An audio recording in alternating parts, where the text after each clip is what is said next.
I'm very much looking forward to this episode. I've been waiting for it for 35 episodes, but maybe you know that I am 36 years old, and I was thinking, you know what? It's episode 36, and I want to give you a episode of 36 of my life lessons for the past 36 years. So maybe 1 year per lesson, I don't know.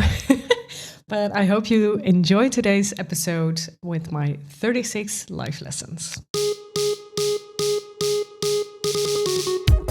This is Big Business with Sarah, the podcast for entrepreneurs who want to continue building their business and understand you should never stop learning.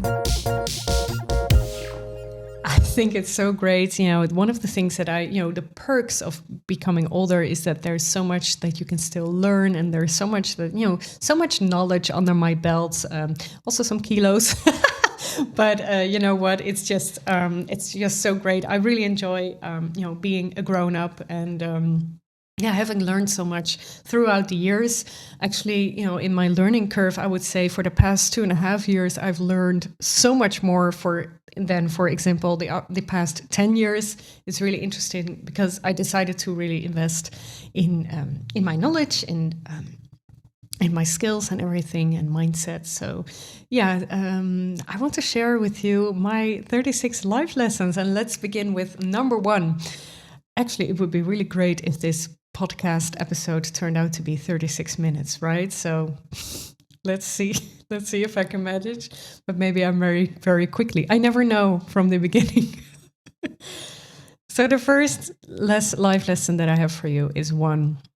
You're never too old to pivot your business. That's, I think, one of the most important ones, and really one of my personal messages, brand messages actually for you is, I've done it. I am the living proof that you can do it too. I was having a career as an interim manager. I was working mostly in the nonprofit sector, arts and culture, human rights. And I thought that this was it. And then COVID hit, and I really wanted to change because I didn't want to, depend on businesses that are,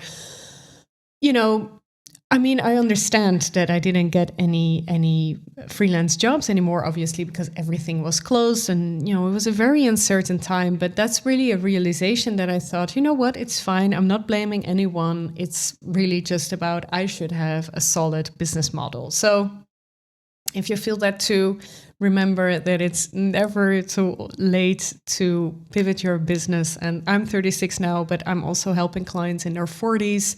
I'm even helping someone in her career who is in her mid-50s. So we're working on helping her not so much change, but make as much out of the last 10 years of her career. And I'm so glad that she did that. She took that step. And that's, if I want to say something about that, that's really my ideal client. So people above 35 until, the end of their career and really want to change. So a second life lesson is that your diploma doesn't define you.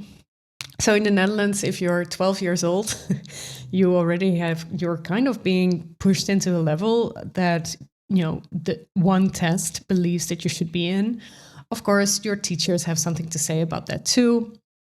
I was doing very, very badly on that test, and I got the lowest level possible, and I remember being so depressed. I mean, there was a very good reason why I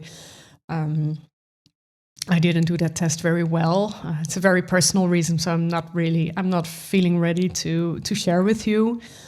But let's just say that I was having a hard time, and I remember being so happy that my teacher actually told me, you know what, you can actually do a higher level, no worries. But still, I was really feeling so insecure actually about my ability. And, in the Netherlands, we are calling our education system, we are actually really calling it high, medium, low level. And I think that's incredible. It would be so much better if you would call it theoretical or practical, especially right now, because there are so many practical jobs or, jobs that you do with your hands that are there's so much more need for So why not just, value it more? I have always been very insecure about my level. I was very bad at learning, and I'm so happy that I discovered a couple of years ago that online learning can be really fun at my own pace, not in a classical setting. And that has really changed my life.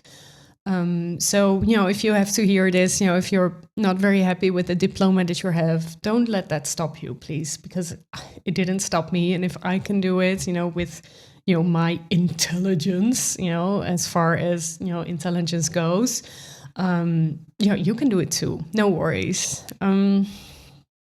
The third lesson that I want to share with you is do not let others tell you what works for you. So, for instance, really try to discover who is saying this for you. So, for instance, if somebody is saying, oh, you shouldn't, for instance, run an online business, or you shouldn't, for instance, become a business coach. This is what people said to me.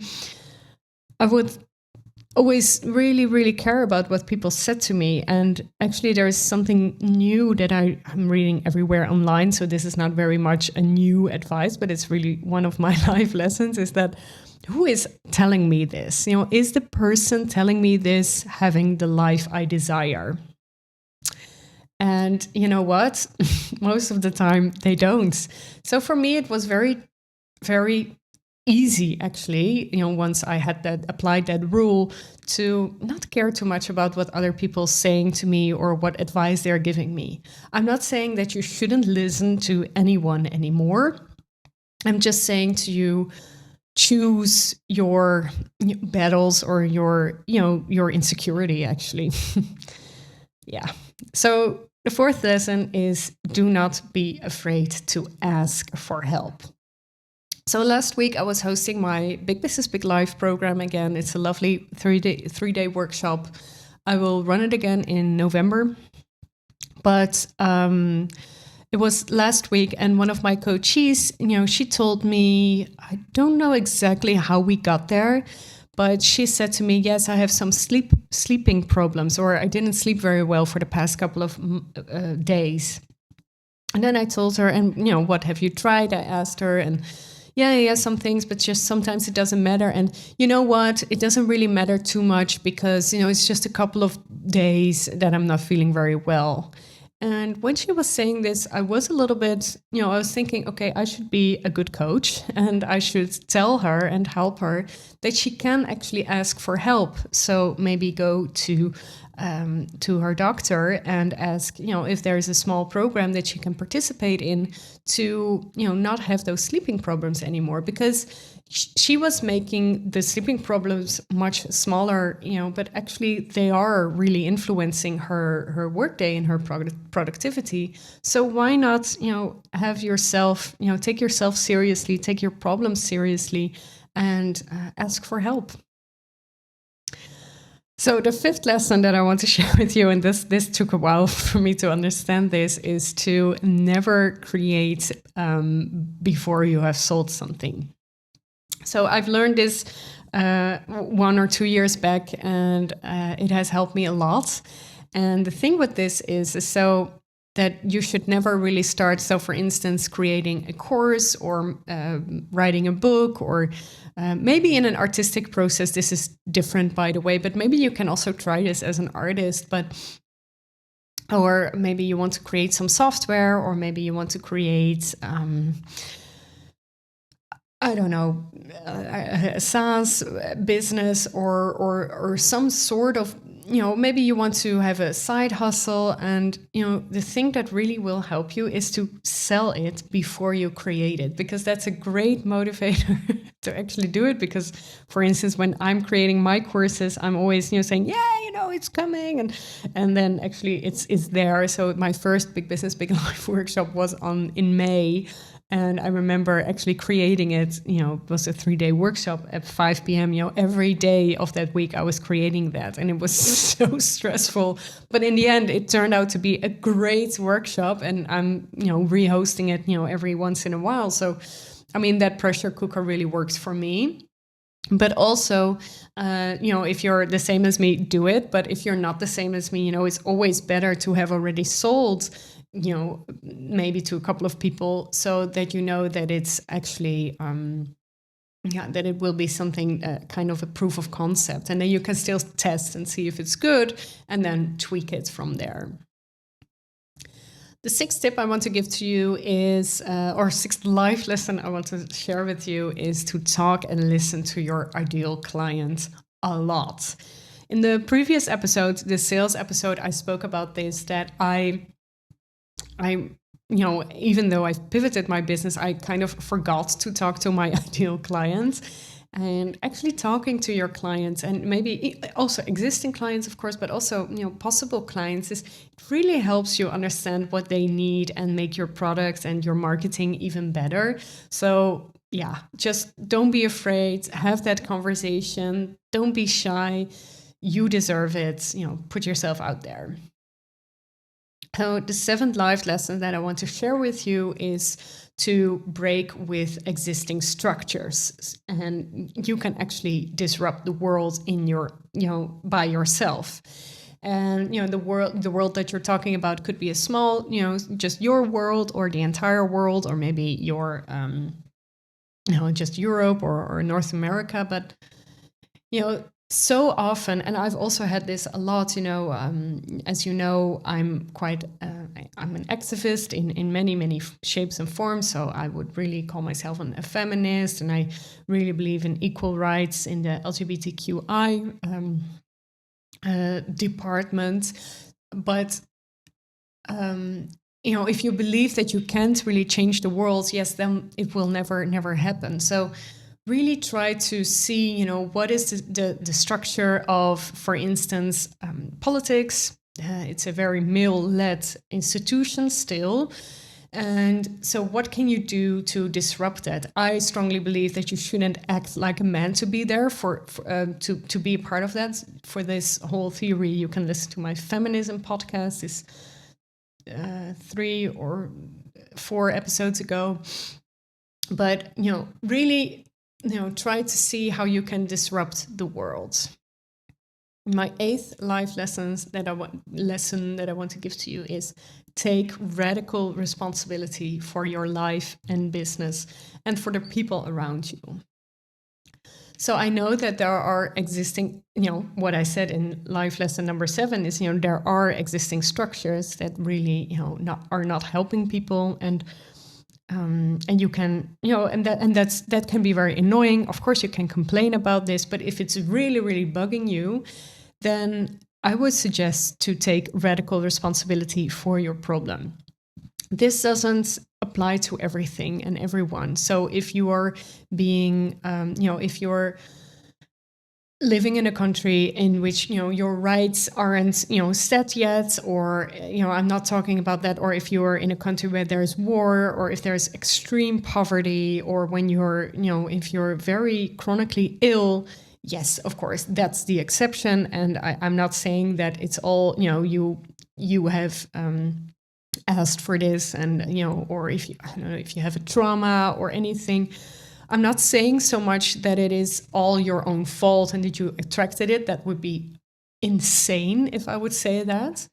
But in very many cases, also around me, like 95% of the time, people are taking are actually lacking in taking radical responsibility for their life and business. And I was too. I was like this. I was saying, arts and culture, there's no job for me anymore, for instance, in COVID. And I was kind of blaming the entire world. But I was also, that was when I was realizing, what, actually it will make me much happier if I would take responsibility. And that's when I started investing in skills, coaching, mindset work, reading a lot of books. And it has really changed my life. So it's really up to you what you think about this. If you really don't like what I'm saying, I understand that it's not a nice message to hear. And it sounds very tiring, but actually it's opening up a lot of possibilities for you, which will give you a lot of energy. I've also shared much more on this in another episode. I think it's episode 24. It's called Radical Responsibility. The ninth life lessons lesson I want to share with you is to share your expertise with others. So in the old world, I remember this, we had to be careful what to share with others, because they might be the competition and you don't want them to steal from you. And I believe right now it's a myth, but I remember, so I studied cultural heritage. And I remember, so this was back in 2006, I was in my first year. And I remember back then it was actually considered a threat in the museum world that there were some museums who were putting their collections online. And they also kind of, they weren't very sure if they should do it because, yeah, you know what? Maybe if we put everything online, maybe people will never visit us anymore. Whilst actually the opposite is true, because people, the growth of museum visitors has been immense.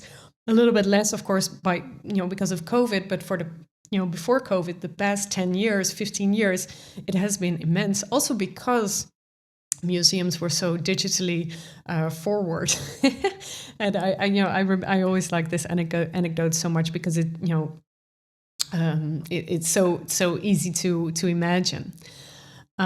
So, if this applies to your business, share all the expertise you have. I'm doing this too with my podcast, and I think it's really incredible. And honestly, I have to say, I'm also only working with people who are very comfortable with sharing a lot. I think it's a great way to show your niche authority. Lesson number 10 is do take time off for yourself. Really do a lot of self-care. And this could be anything, really. If you like things, like take a bath, have a glass of wine with friends, take a walk, do it. It's there for you. You shouldn't, you should really give yourself that, because you're already giving so much to the world. And I really wish that for you. So have a list of things that you really like to do, and do not forget to cross those off every once in a while. Life lesson number 11 is try to figure out which work times work best for you. So what do I mean with work times or work hours, actually? Back in last year, so 2021, I was working as an interim manager. I was working about 8 hours a day, 5 days a week. And I was so very tired. So I remember having 4 weeks off in the summer and then 4 weeks off in the winter, because I was so tired of, the work that I did before that. And then I thought, well, this is not a good idea. So this year, my word is comfort. And I decided, because I saw so many studies, mostly in Scandinavian countries, where they tried it already, that they discovered that the 6-hour workday is perfect, because that's when you're at your most productive. 8 hours is a little bit too long, especially, if you're working in an office, environment space. And so I thought, you know what, I'm going to try it. I'm going to try those 6-hour work days. And I mean, of course, sometimes there's days where I'm working 8 hours, and sometimes there's days where I'm working 4 hours. The next step for me is going to be, instead of 5 days, 4 days a week.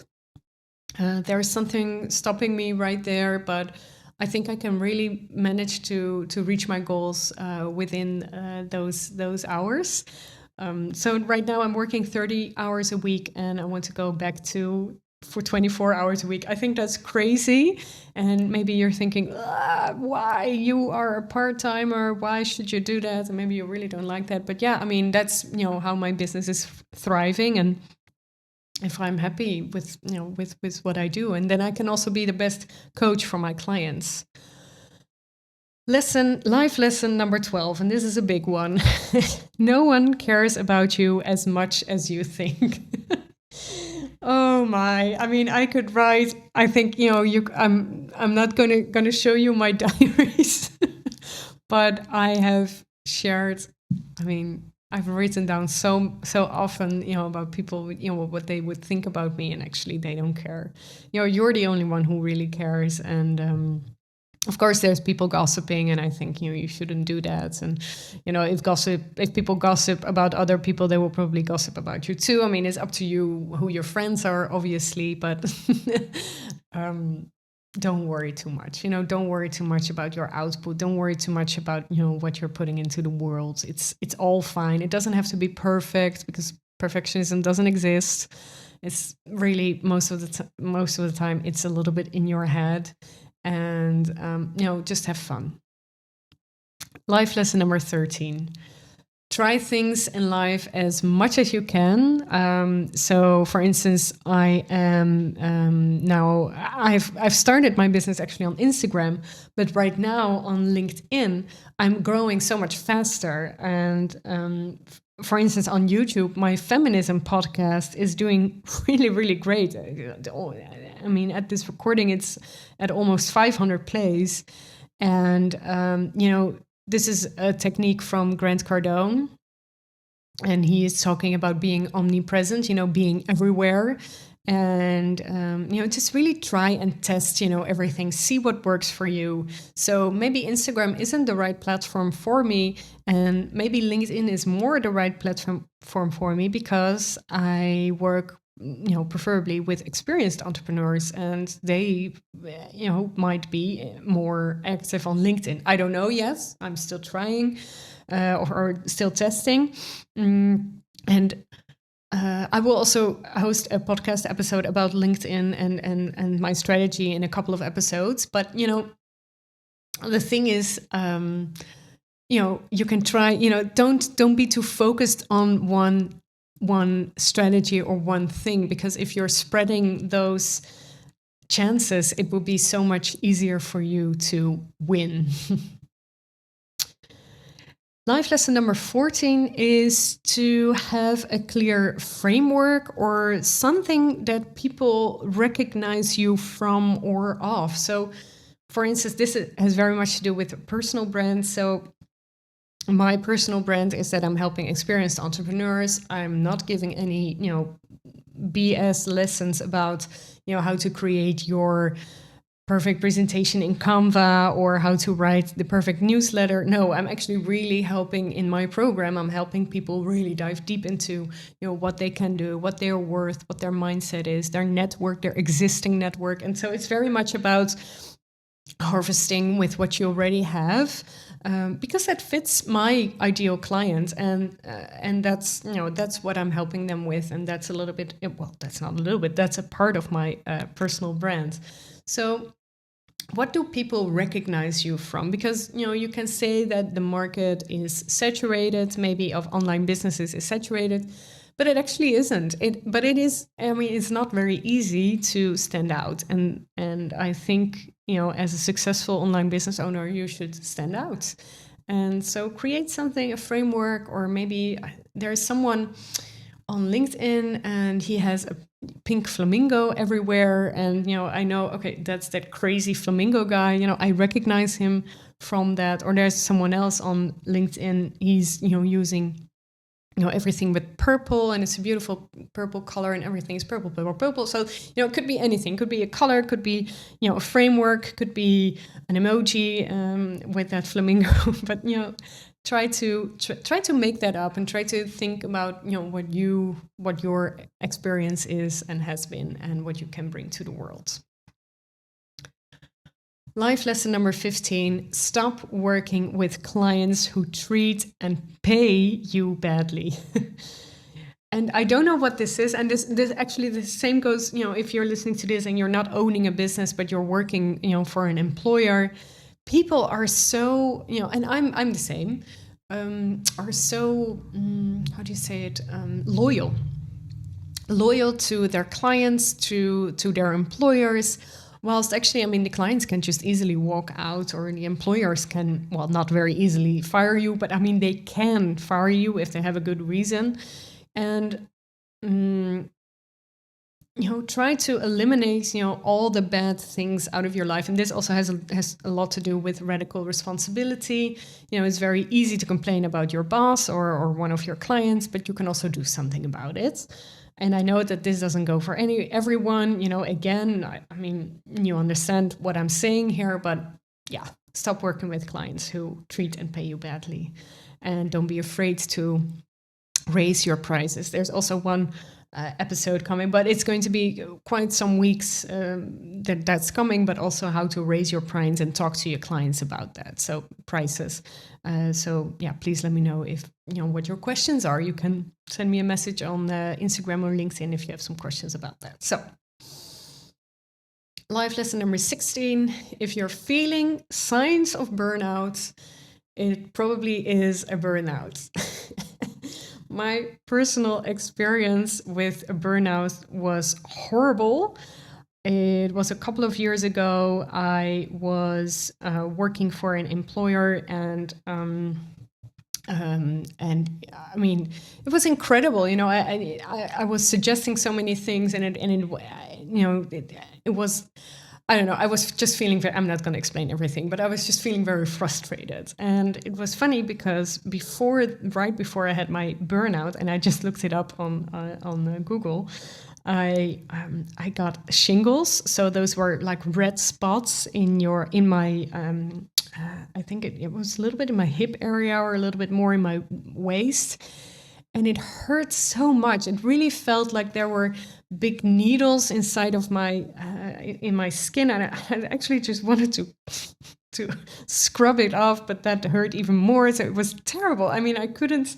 And you know, if you're listening to this and you're Dutch, I'm talking about gordelroos. It's one of the worst things that has ever happened to me. And looking back, I know, oh, you know what? It was because there was a burnout coming, and then, you know, from one day to another, I couldn't work anymore. So, I mean, if there is something, I'm not saying that if you have shingles or gordelroos that you will probably get a burnout, but just to give you an example, to really listen to your body and,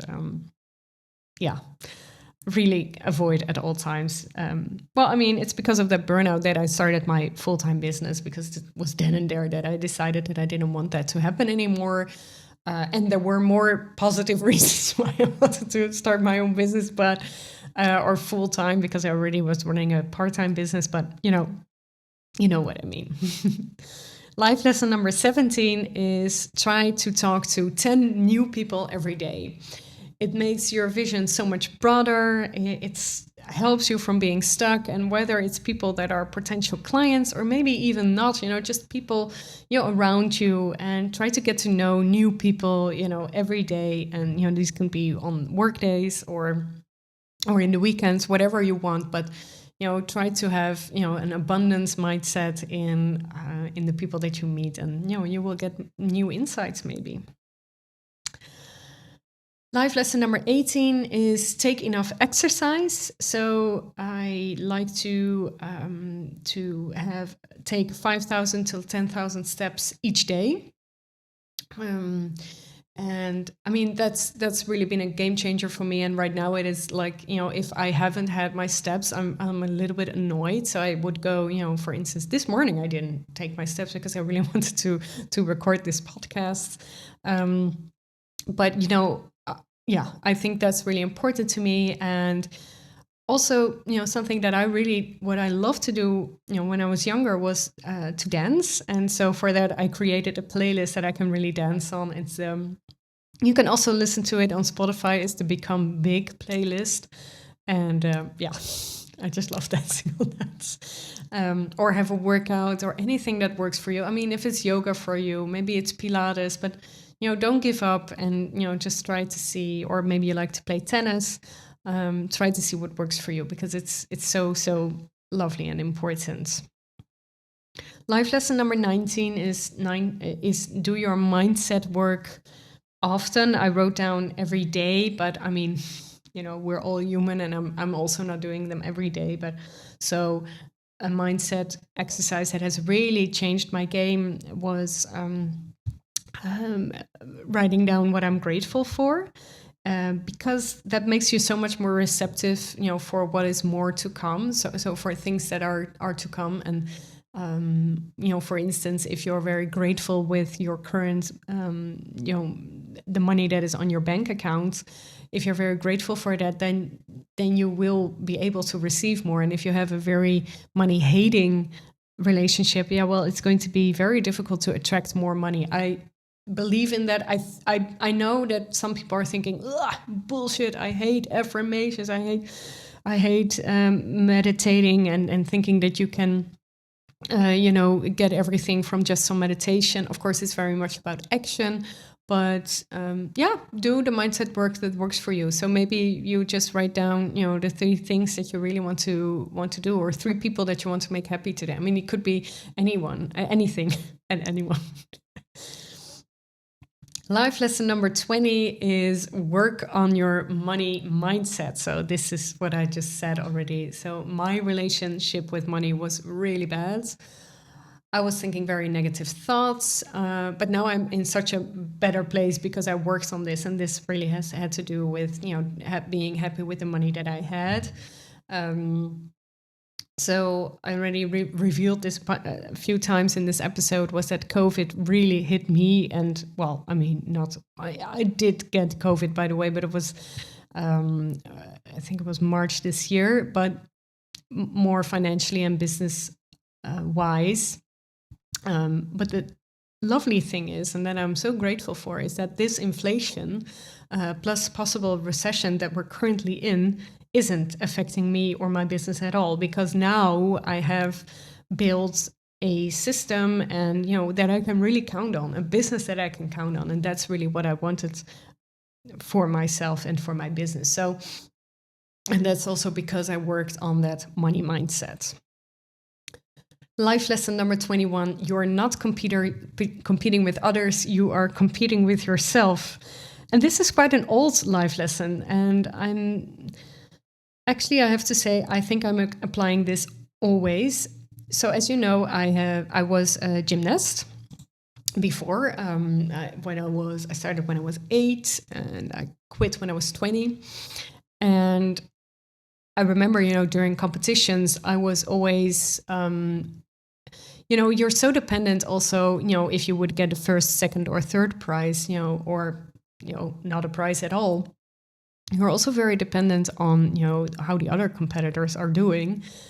But I think it was once that a gymnastics commentary on the television, because I was watching a lot of gymnastics on television as well, which was, by the way, very scarce because, in the Netherlands, especially back then, wasn't really a gymnastics country. But, if there would be gymnastics, even if it would be at 2 a.m., on, I don't know, CNN or something, I'm not even sure if that showed gymnastics. Anyway, I was doing everything I could to watch as much as I can. There was one commentator who said, in gymnastics, you're not competing to the others, you're competing to yourself. And I completely agree. And it's and you can apply this in your business as well. So don't compare yourself to others.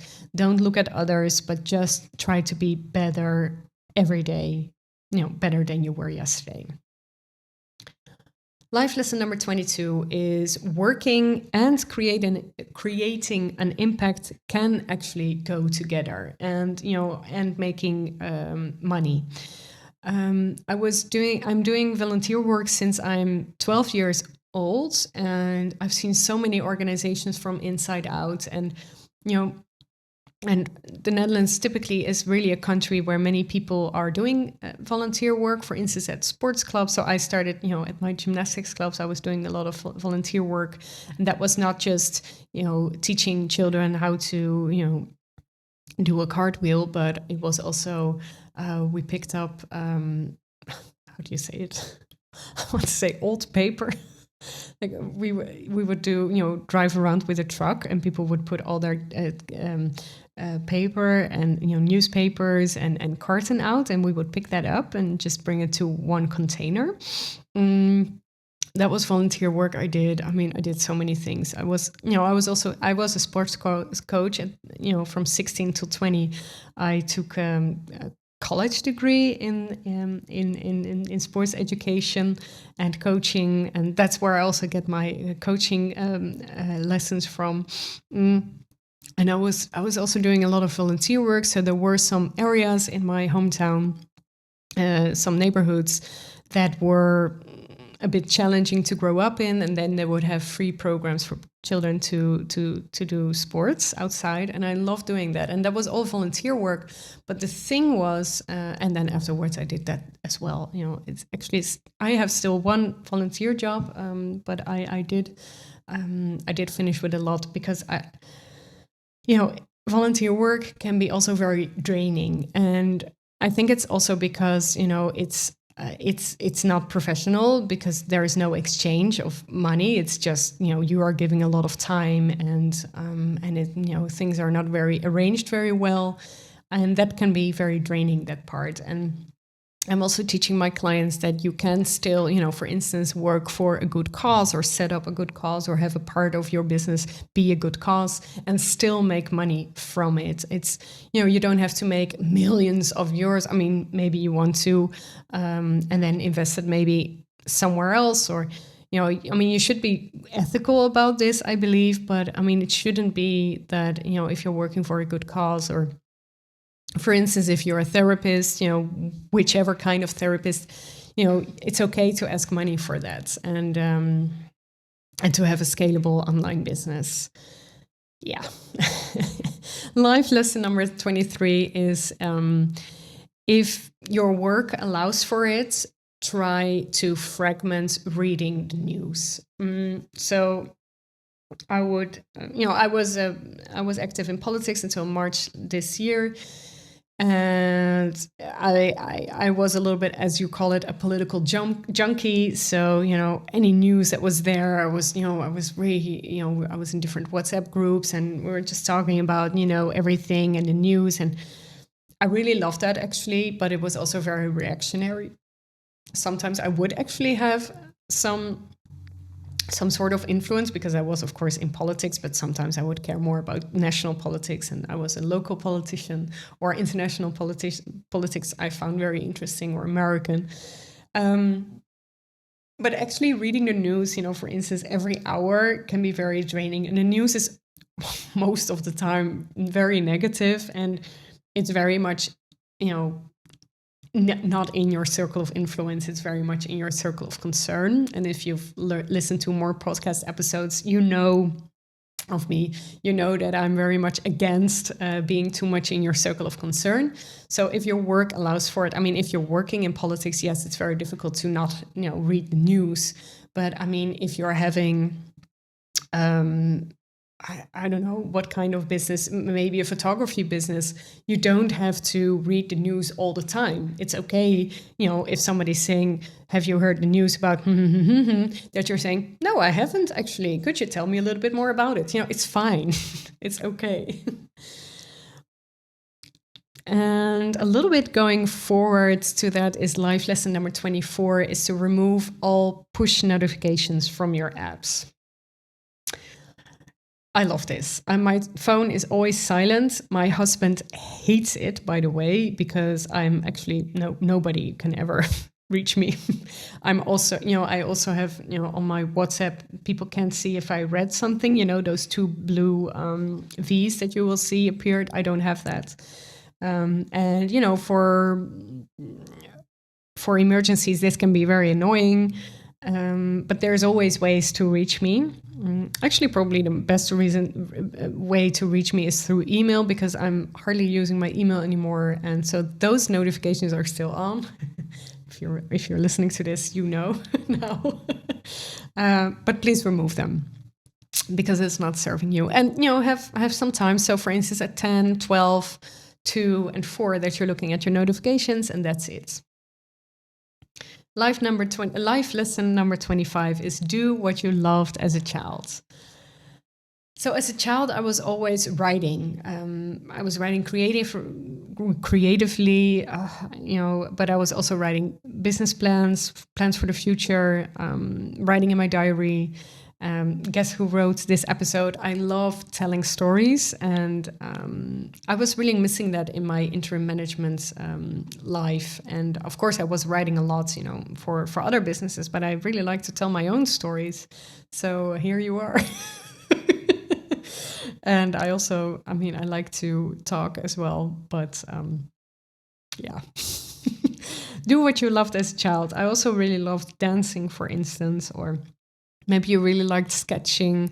Pauline, who was on my interview a couple of episodes back, she really liked photography, and she's a photographer now. She first chose a different career, and then she thought, no, you know what? I actually do want to become a photographer. Life lesson number 26 is choose your friends wisely. Only be around those who are taking an interest in you, who are asking how you're doing, instead of just talking about themselves. You deserve better. I'm just going to leave it there. You know what I'm talking about. Life lesson number 27 is have a clear picture of what your future should look like. So when my clients start working with me, or constantly during when they're working with me, they start with that. Have a clear picture of where you're going. And this can be very difficult. I remember, in some of my first, when I was a coachee, actually working with a business coach, I said, I don't know what I want. I just, want to make money, make a living, and not work too hard. That's what I wanted. Well, I mean, that wasn't enough. What else do you want? Where do you want to live? And so I'm passing this on to my own clients because, it's so important to know your destination.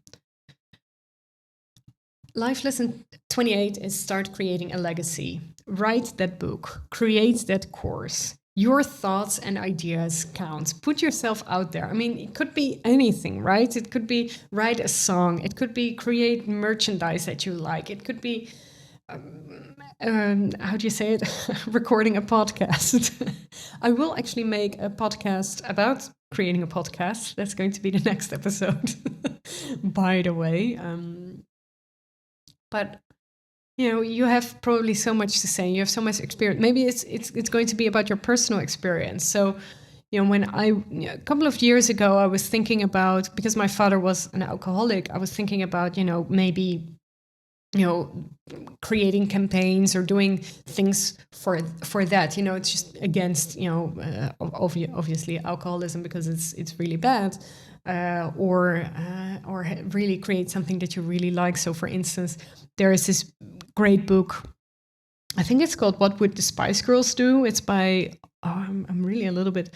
I think it's by Lauren Bravo. I'm not really sure. Maybe I'm saying this. You just do something that you really enjoy. Or the women from Every Outfit on Sex and the City, the Instagram page, and then it turned into a podcast, and now they have a great book. It's called We Should All Be Mirandas. I mean, do it.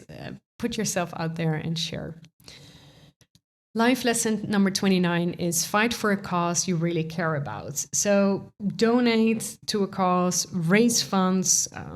Do not just stop at sharing a meme on Twitter. This is something that I'm talking a lot about in the Radical Responsibility episode, is about activism, and just calling someone out on Twitter is not activism at all, but actually being a real organizer and making people move. And because it gives, if you can, actually, if you have time for this, if you have space for this, if you're seeing a problem, you're kind of, well, not obligated, but I think it will give you also a lot of energy if you are fighting for that. And maybe also, put that in your business a little bit. And so, for instance, for me, financial independence for women is very important.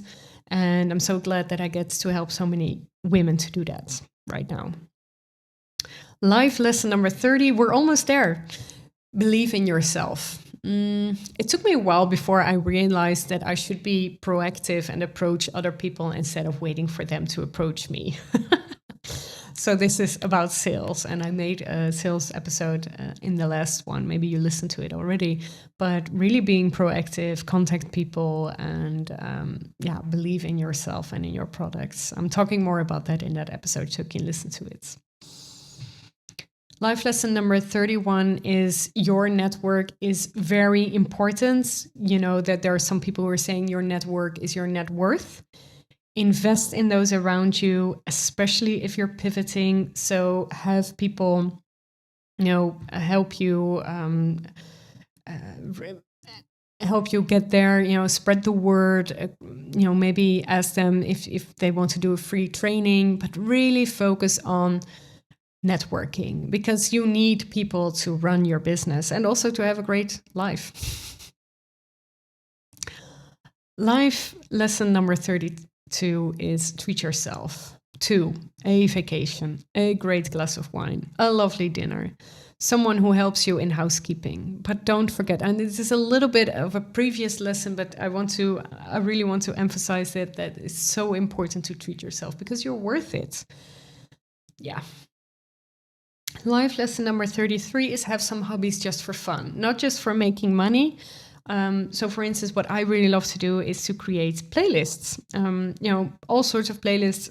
I love doing, workout playlists, dance playlist. I have, some a Nina Simone favorites playlist, Jennifer Lopez. So my favorite songs from. So you can do, I love doing that, and that's not giving me anything, and it's totally fine. And you can also do a hobby just for fun. Life lesson number 34 is start a collection of something that you desire. So for instance, my husband and I are collecting contemporary art, but we also collect Versace. Oh my God, Versace. I'm sorry.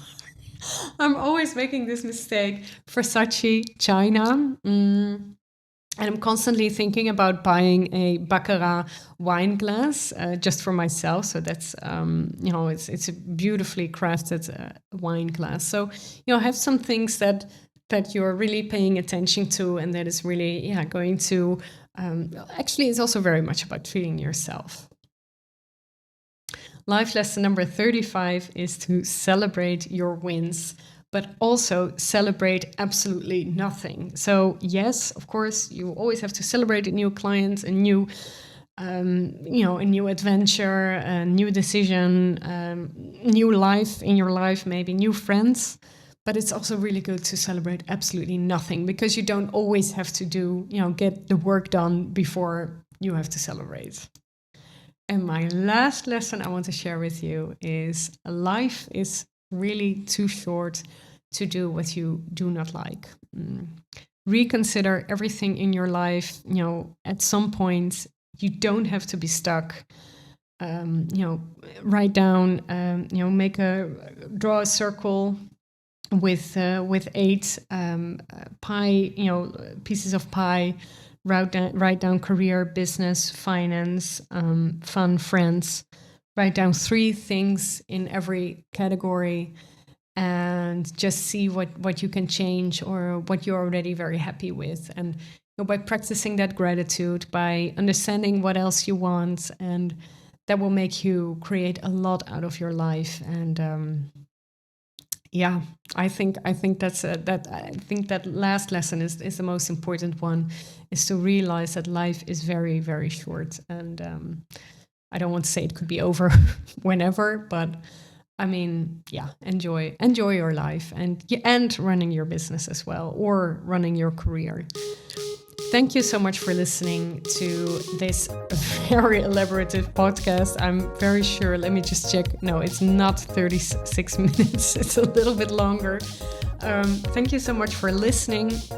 I hope you've enjoyed this, and I really like to have, start the conversation with you, or continue the conversation if we're already in touch, which life lesson you're going to apply, or maybe you have another life lesson to share with me. And I hope you enjoyed it, and I wish you a very, very happy day.